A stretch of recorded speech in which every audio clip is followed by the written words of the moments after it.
the Point with Congressman Bill Pascrell, focusing on the concerns and issues facing the families of New Jersey's 9th Congressional District. Hello, I'm Congressman Bill Pascrell, and I would like to welcome you to this latest edition of To the Point. In the early 2011, demonstrations erupted across Syria as part of the wider Middle Eastern protest movement known as the Arab Spring, with protesters demanding the resignation of President Assad amid calls for democracy and increased freedom. The Syrian army was deployed to suppress the uprising, which has since evolved into a bloody civil war. Sadly, the death toll is now approaching 100,000, according to the United Nations, with an estimated 1.4 million Syrians now refugees. In response, President Obama announced he will supply Syrian rebels with light arms in their war against the Assad regime, sparking an international debate on U.S. intervention. With me today are two experts on the front lines of this debate to discuss whether the United States is in a position to intervene in Syria as tensions continue to increase in the region and our military remains engaged in two wars of our own. Andrew Tabler is a senior fellow in the program on Arab politics at the Washington Institute, where he focuses on Syria and U.S. policy in the Levant. Mona Yacoubian is the senior advisor on the Middle East for the Stimson Center, where her work centers on the Arab uprisings with focus on Syria. I want to thank you both for To the Point, and thank you for being here today. You have two kind of different views about what we should be doing, what's in the best interest of the United States. We're going to start with Andrew. Has your mind changed, by the way, in the last 2 years, two years, since things have gone so badly, particularly in the last 2 months? Or are you basically at the same spot you were in 2011? No. In 2011, I supported the administration's policy and of isolating the Assad regime, oil sanctions on the Assad regime, diplomatic isolation in terms of through the United Nations, and working through a UN process to support the peaceful protesters there. The problem that overall is that the United States has not achieved its objectives outlined by President Obama in August of 2011, in which he said President Assad had to step aside and we wanted a peaceful, democratic, and prosperous post-Assad Syria. That didn't occur. The uprising went armed after the Assad regime unleashed its full arsenal, at least in terms of qualitatively, on the Syrian people. Well, you don't lay that at the door of the president, that Mr. Assad, our president, that Mr. Assad hasn't left. Resigned. No, but I think that it was part of a policy prescription, and they remain the goals of the United States until this time. Now, other goals have been outlined, including laying down a red line on the use of chemical weapons in Syria, which our intelligence community has assessed have been used with a reasonable degree of certainty. So, Syria policy events in Syria have worsened.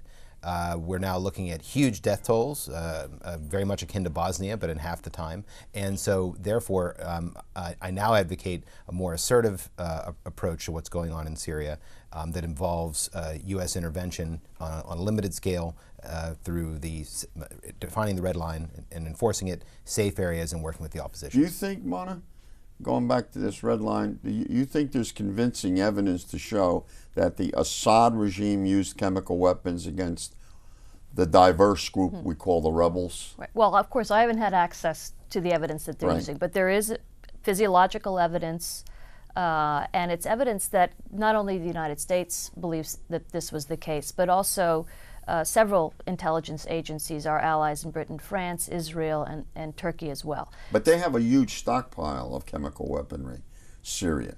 Does that change the dynamics of what we should be looking forward to and what we should be doing ourselves? Well, I think the fact that Syria has a huge chemical weapons stockpile, and I think it's estimated to be maybe the third or fourth largest in the world, is why we need to pay such close attention to Syria. Well, paying close attention to it is one thing. The stockpile remains there in a regime that's lucky to still be there in the first place. I mean, Syria is a pretty huge country, pretty big country, not necessarily population-wise. The rebels control part of it, vast amount of land, fewer people. The Assad regime controls the major cities, taken back one of those cities just recently. The rebels seem to be disorganized. I mean, does it ever get to the point, Mona, in your mind, if you were to advise, and you've advised other presidents on these issues in the Middle East, that we've gone over not only the red line, we've gone over the line and we need to do something militarily there to defend our own interests? And I'm going to ask you both in a few moments, what are our interests? Well, I would say that one has to be flexible in terms of trying to understand the situation. I would never say never, that there's never an instance where military intervention in Syria would be prescribed. My sense is, at this time, military intervention does not make sense. So you think basically military intervention by the United States, not that we're looking for, Americans are tired of being at war, but if we have to intervene, then we will intervene. And what you're talking about is a military intervention. Well, let me take us a step back. My sense is that we are in a very deadly and protracted stalemate in Syria today.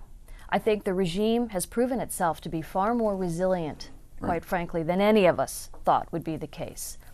I don't believe the solution to Syria, which is now a sectarian civil war, is ultimately going to be military. I think there's got to be a negotiated solution. You've said there's no military solution. There's no military solution, and I stand by that. Do you believe there's a military solution? But by military means alone, no. It has to be part of an overall package, and I think that military means in terms of laying down a red line. Should we be intervening right now militarily in the United States? To enforce the red line, I believe we should. How would you do that? Well, right off the bat, the White House in December of last year released to the New York Times its belief that Assad had loaded, for example, sarin into bombs on or near Syrian airfields. And so, for example, those bombs, since we know they're loaded, like a loaded gun, could be hit. Now, some of those airfields are in populated areas, so that wouldn't be wise. In such instances, then, the runways could be cratered so that they could not be delivered. These weapons, and other command and control could be hit. Right now, that would of course involve the use of U.S. aircraft or U.S. missiles. So we're not talking about boots on the ground. military involved as well. Yes, that would.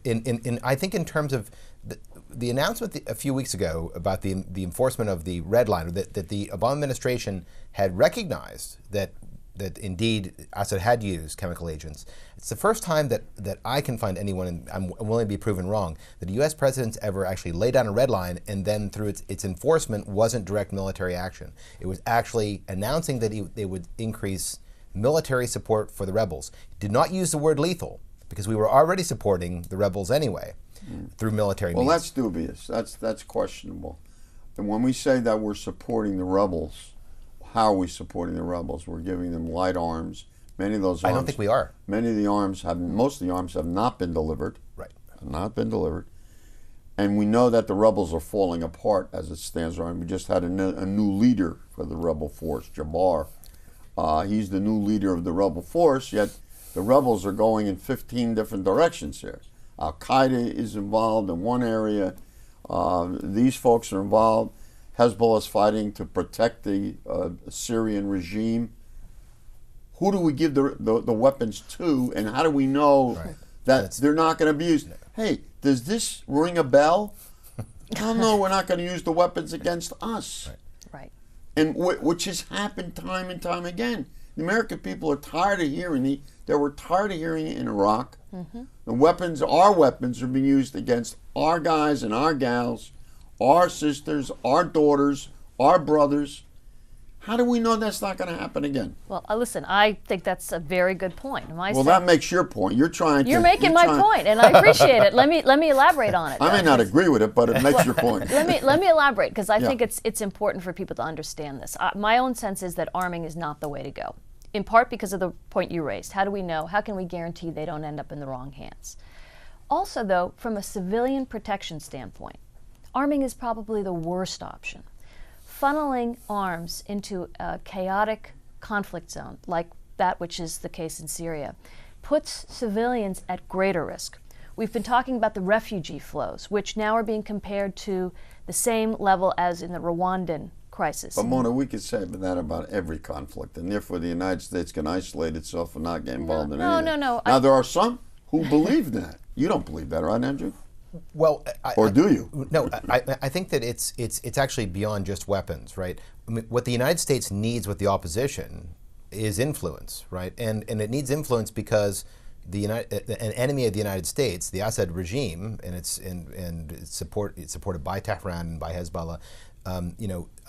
They need. We're going to talk about that. They need to be pushed back.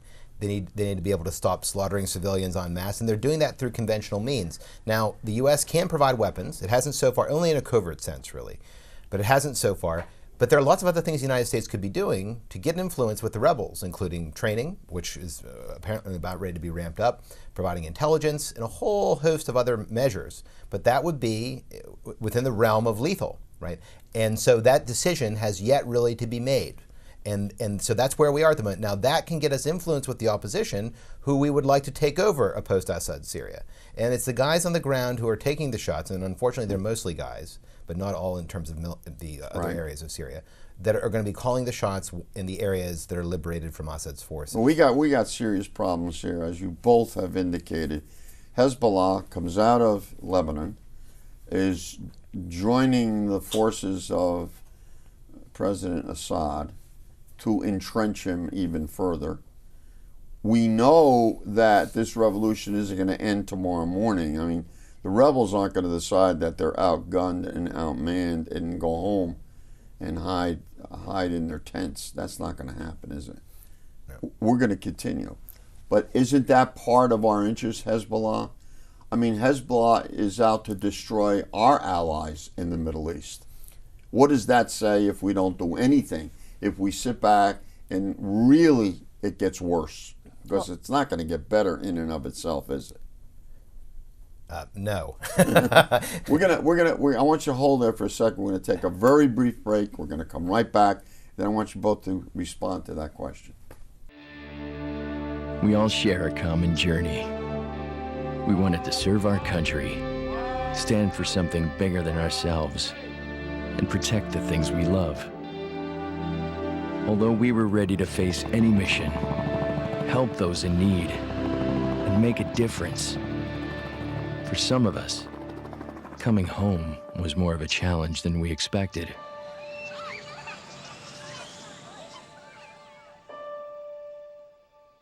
In the service, we had each other's backs. But as veterans, it can sometimes feel like we're all alone, even when surrounded by our loved ones.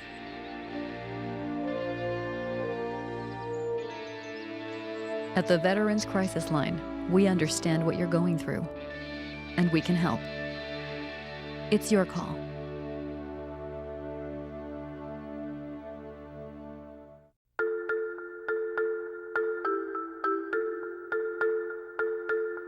This is your new kitten, or your new puppy. Every day, 70,000 puppies and kittens just like them are born in the U.S. Cute, right? Well, what's not cute is that half of all litters are accidents. And when a kitten has a litter of oopsies and a puppy has a litter of uh-ohs, pretty soon you have thousands and thousands of WTFs. And that leads to millions of pets being killed in shelters each year. But if 80% of pet owners say they believe in spaying and neutering, then what gives? Well, it turns out those sweet little fuzzballs can get pregnant sooner than you think. A lot sooner. But here's the good news. You can stop the accident before it happens. You just have to remember one number. 4, as in 4 months. When you bring home Maggie or Ruby or Puddle or Clyde, get them fixed at 4 months. It can be old enough to get pregnant, and it's definitely young enough to make a difference. Prevent more, fix at month 4. And we're back here talking to Andrew Tabler and Mona Yakubian, two people I consider experts in the field that we're talking about today, Syria and American involvement, interest, engagement, disengagement, wherever it may go. I threw out a question before we broke. I'd like to see hear both of your responses. So I'll take a first stab. So Go you ahead. talked about Hezbollah entering the fray and basically stepping out of Lebanon and very actively getting involved in Syria, which is absolutely a development of real concern to the United States. Very big concern. Very this big is concern. This is our definite enemy. No question about it. And I think what it suggests is the ways in which this conflict has gotten much more complicated and frankly much more difficult to resolve, because you've got now Iran and its proxies now very much engaged in Syria. My sense is that it was that development that prompted the decision to decide to start providing light arms to the Syrian rebels, more so than the chemical weapons. Probably. And I think what it does is it underscores to us how it is that we can't walk away from Syria, we can't stand back. But again, my own sense is that ultimately the answer for this is going to have to be diplomatic. It might even mean, and I'm sure you're not going to want to hear this, but it may even mean thinking about ways to bring Iran into a broader discussion about Syria and where Syria goes. What do you think, Andrew? I think that the decision to do more in Syria was heavily influenced by the role of Hezbollah in the fight in Syria. This is unprecedented. I mean, I watched it. This has actually been going on for the better part of half a year. Hezbollah has been intervening in Syria in a sort of offset fashion from Lebanese territory. And they helped take back the city of Qusayr. Qusayr, that's correct. Now that was in direct fashion. The Assad regime is on the offensive with the help of Hezbollah troops and Iranian advisors and assistants, right? So that's a real issue. That's a real worry. So number one, now we know other countries and other entities are involved. But what is very peculiar about this, in our perception of the Arab world, there is no such thing. Every country is unique. Not only they have different populations, but every country is unique. Some countries are Islamic imperialist. Some are simply monarchies holding on to a lifeline. And some countries don't know where they are. So the point of the matter is the Arab world is no different than it was 500 years ago. When we talk about if we don't talk about each country in its own uniqueness, Americans don't understand the perception of what the Arab or the Muslim world is all about. When we define it all as one universal, we goof. Would you agree with that? Sure, we have a lot of different countries now in what is today what we consider the Middle East or the. And there's no one enemy. There's no one country that's an enemy. It's kind of a growing imperialism that I see unfolding in front of me, which if one could say, if we don't stop it here, where are we going to stop it? Where's the ultimate red line? Well, I think perhaps where you're getting at, and that is the borders of the current Middle East, which were set up after the First World War, largely. Right. There was some that existed before. The Ottoman Empire was broken Exactly. One of the big issues is the fight in Syria is no longer just about Syria. It's about the region, and it's about the proxy battle that goes on there. Now, and this is where people often say what happens in Syria is akin to what happened in Lebanon in the 70s and 80s. And for as horrific as everything that went on in Lebanon really was, and it was horrific, Lebanon was the small row house on the end of the block. And the fight there was constrained and sometimes even put out, at least temporarily, diplomatically and militarily, by the intervention of the two other row houses, Israel and a much different Syria with different demographics. Right. And that went on for 15 years, horrifically bloody, and in the end a solution through the Taif Accord that didn't satisfy everyone, but actually kept the peace and has kept the peace. Syria is different. Syria is geographically central. It is the row house in the middle of the block. So what happens there, it's very hard to contain it. And this is another big worry, that we've seen spillover effects in terms of refugees. Secretary Kerry yesterday visited the Zatari refugee camp in northern Jordan. He's not giving up. No, fourth largest city in Jordan now. Right. So quite frankly, that combined with Hezbollah activities across the Lebanese frontier, unfortunately, Syria isn't Vegas, right? What happens there isn't going to stay there. Right. Unfortunately, it is geographically central to that group of row houses. That group of row houses is the security architecture in the region. We don't have a lot of interest in Syria, but in the countries that surround Syria, NATO member Turkey, Iraq, where we've dumped billions, Jordan, where we've dumped a lot of money over and we have a lot of influence in Israel, and then of course Lebanon. Dump may be the proper word too.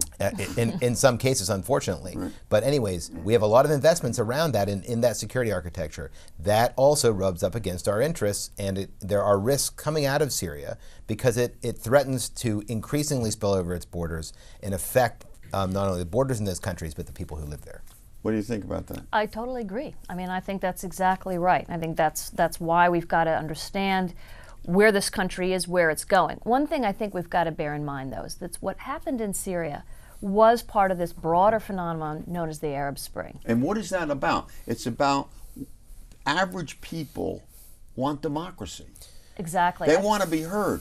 The internet has changed everything. China realized that. They're not worried about our bombs. They're worried about their folks looking at what's happening in the United States and finding out the truth once in a while. Well, there's no question social media played a role, no doubt about it. But I also think it's about exactly what you said. Normal people, just like Americans, wanting to live their lives freely, having aspirations for themselves, wanting to have opportunities in the future. And this was an Arab world that really, for decades, had been under the If we intervene, no, let me ask you this. If we intervene, do we become more of the enemy of the Muslim people, or do we become those who, we're laying down this red line, you're not going to cross it? What happens? This is a struggle of the Arab people, ultimately. We didn't have answer to bear my that. question. I don't think we should be intervening. I think if we intervene militarily, certainly not boots on the ground, you end up, in fact, putting yourself in as a protagonist in ways that really don't make sense. And these are organic struggles. Well, that could have been said in Iraq, too. Well, that's exactly right. That's a good argument for not being involved in Iraq. Forget about the weapons of mass destruction, all that other stuff. Well, I think one of the best reasons was that we become engaged, then when we become involved, and then we can't get out of it. Well, it's the Pottery Barn rule. Yeah. You break it, you own it. And I think there are important lessons to bear in mind. Well, if we don't stop them there, we'll have to stop at the shores and the Hudson River. How about that? Exactly. By the way, that was one of the things that was stated in the Iraq debate, that if we don't stop them here, they're going to come over.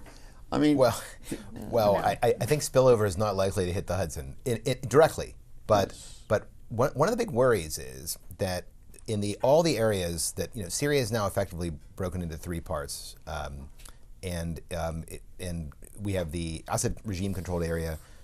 In which Hezbollah is playing a very central role. Think they're a new country themselves. Exactly, Kurdish area and an area for the Sunni Arabs. Now, so in each one of those areas, we have now U.S. designated terrorist groups that are ascendant. I'm not saying they control everything. I'm not even saying they're the majority, but they are all on the offensive in one way or the other. That's not good for the that's not good for the United States. Now, what's interesting about the Pottery Barn rule here is that this is just the way it goes. Sometimes, even if you didn't break it, you still have to buy into the cleanup, because if your row houses border those, or your allies' row houses border that place that's on fire. This is a message to you, Mona. I'm hearing it. Yes, it becomes the problem is you get involved in containing it. Right. So I don't ultimately think we can. Mona's right. These are organic struggles that have to do with demographics, inelastic regimes, and really bad governance. Right. What we're looking at here is not necessarily solving the Syria crisis. I don't think we can solve it. Right. But I think that we can help contain it. I think we can help shape it. Some of those measures, some of those instruments are military in nature. And over time, by the way, this conflict, by my estimates, and I think Mona, I think she'll probably agree, is going to go on for a very long time. We don't know how long, but this is not going to go away tomorrow or next year, or even maybe even 5 years from now. I think this will continue to play out, and there could be military aspects to this for the United States over time. I mean, this is not a holy war by any stretch. Like Bin Laden started it's increasingly a holy sectarian. war. It's a sectarian war. It's a sectarian war. So religion plays a role. And different in every country, it's different too. How religion plays a different role. But yeah, absolutely. We have to understand that. No question. But if I could go back to what Andrew was saying, because we do largely agree, and I think in no way am I advocating that the U.S. should be walking away from Syria. I think we very much agree on the analysis. I think the question is, how does the U.S. influence? How does the U.S. giving humanitarian aid? Well, humanitarian aid is very important. Well, to the refugee. I've been in refugee camps. I know how bad and the situation could be. I can't imagine what's going on in Turkey or Lebanon or Jordan. I can't imagine what those camps must be like. And those poor people. I come from the city of Paterson, New Jersey. I've always had tremendous amount of Syrian people. Long before the Palestinians landed, the Syrians were there. Many of them Christians. And we know how they were treated. But you know, many of the Christians in Syria think that Assad was their godfather. He protected their backs, their backsides. But you want to know something? He was killing other people while he was doing that. I mean, he's a bad actor. He needs to go. But we have no right to say get out, do we? Do we have a right to say get out? Or is the United States decides who the good dictators are and who the bad dictators are? We always have policy goals that we set out. Now the question is, it's not just whether we want him to go. Of course we want him to go. President Bashar al-Assad has been a disastrous president for Syria. He'll never rule over the entire country again. I can't see it. After you fire over 350 surface-to-surface missiles on your own population, you don't come back from that politically. It's really, really hard, right? Now, but the question is, what is the United States willing to do? What are the risks of doing that? And when do you do it? And I think those are the questions that are currently being worked out. And you know, whether it's in the White House or in the bureaucracy, and they will continue to be worked out because this conflict is not going to be over anytime soon. And if I could just add to what Andrew just said, I think the other key question is, as you're evaluating these various options, and all of them are and should be on the table, does the option that you're considering improve, ameliorate the situation, or hold the potential for making it worse? And I think for me, that's where military intervention. So if I have to vote tomorrow morning, Mona, the Congress does vote once in a while on some things that are important. If I have to vote tomorrow morning, the question is, we're going to supply heavy military arms to certain of the rebels in Syria to lessen the bloodshed.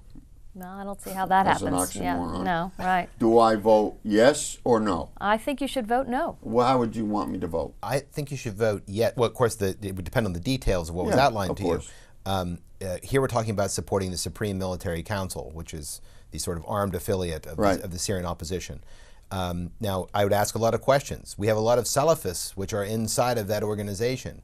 And we've also had a lot of problem with leakage of weapons that have been delivered so far. By the way, we wouldn't be alone. Andrew? So, yes, I would. You sound like a congressman now. Go ahead. You would supply. I would supply, but again, it would depend on the details. Okay, look, our time is ended. I've got 14 more questions, but obviously I'm not going to be able to ask them. I really appreciate the fact that both of you took the time for this. People have to be clued in. They got to read about this. They're not going to read about it if it's on page 38. So I want to thank you both for participating, to educate me, to educate the public, and how we should make decisions that are well informed. Thank you so much, Mona. Andrew, thanks again. Thank you. Look, thank you for watching the edition to The Point. You've heard our thoughts. Now I would like to hear what you think about today's show. If you have any comments or concerns or questions, stay tuned. Our address, phone number, and website address will appear in a moment. Thanks again for tuning in. We'll see you next time on To The Point.